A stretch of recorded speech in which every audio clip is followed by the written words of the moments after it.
Albert Einstein once said, "Everybody's a genius, but if you judge a fish by its ability to climb a tree, it will live its whole life believing that it is stupid."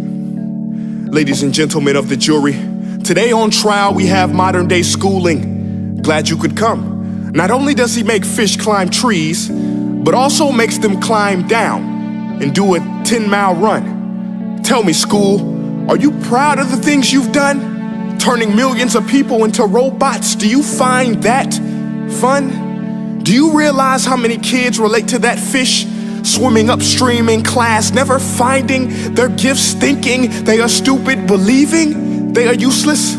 Well, the time has come, no more excuses. I call school to the stand and accuse him of killing creativity, individuality, and being intellectually abusive. He's an ancient institution that has outlived his usage. So, Your Honor, this concludes my opening statement, and if I may present the evidence of my case, I will prove it. Proceed. Exhibit A. Here's a modern day phone. Recognize it? Here's a phone from 150 years ago. Big difference, right? Stay with me. Here's a car from today, and here's a car from 150 years ago. Big difference, right? Well, get this. Here's a classroom of today, and here's a class we used 150 years ago. Now ain't that a shame? In literally more than a century, nothing has changed. Yet you claim to prepare students for the future?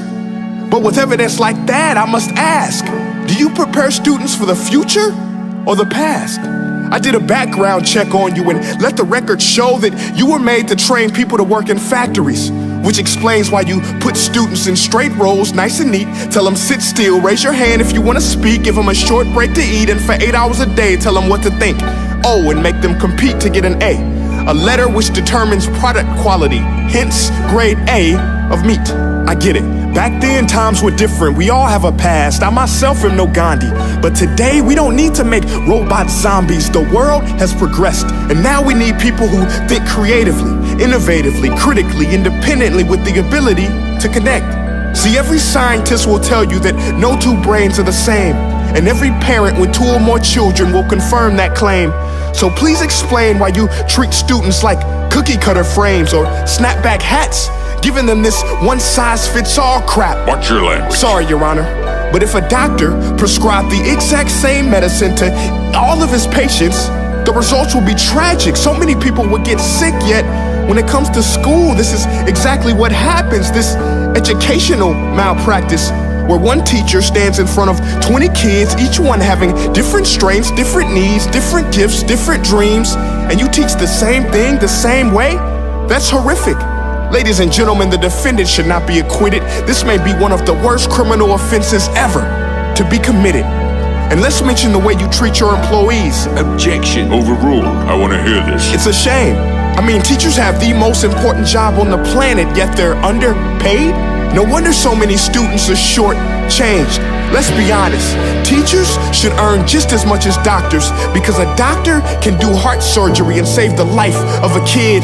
But a great teacher can reach the heart of that kid and allow him to truly live. See, teachers are heroes that often get blamed, but they're not the problem. They work in a system without many options or rights. Curriculums are created by policymakers, most of which have never taught a day in their life. Just obsessed with standardized tests. They think bubbling in a multiple choice question will determine success. That's outlandish. In fact, these tests are too crude to be used and should be abandoned, but don't take my word for it. Take Frederick J. Kelly, the man who invented standardized testing, who said, and I quote, "These tests are too crude to be used and should be abandoned." Ladies and gentlemen of the jury, if we continue down this road, the results will be lethal. I don't have much faith in school, but I do have faith in people.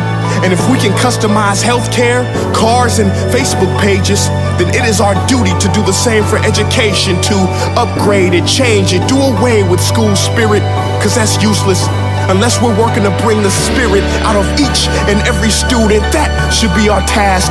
No more Common Core. Instead, let's reach the core of every heart in every class. Sure, math is important, but no more than art or dance. Let's give every gift an equal chance. I know this sounds like a dream, but countries like Finland are doing impressive things. They have shorter school days. Teachers make a decent wage. Homework is non-existent, and they focus on collaboration. instead of competition. But here's the kicker, boys and girls. Their educational system outperforms every other country in the world.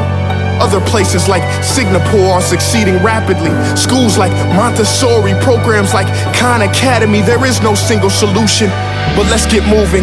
Because while students may be 20% of our population, they are 100% of our future. So let's attend to their dreams, and there's no telling what we can achieve.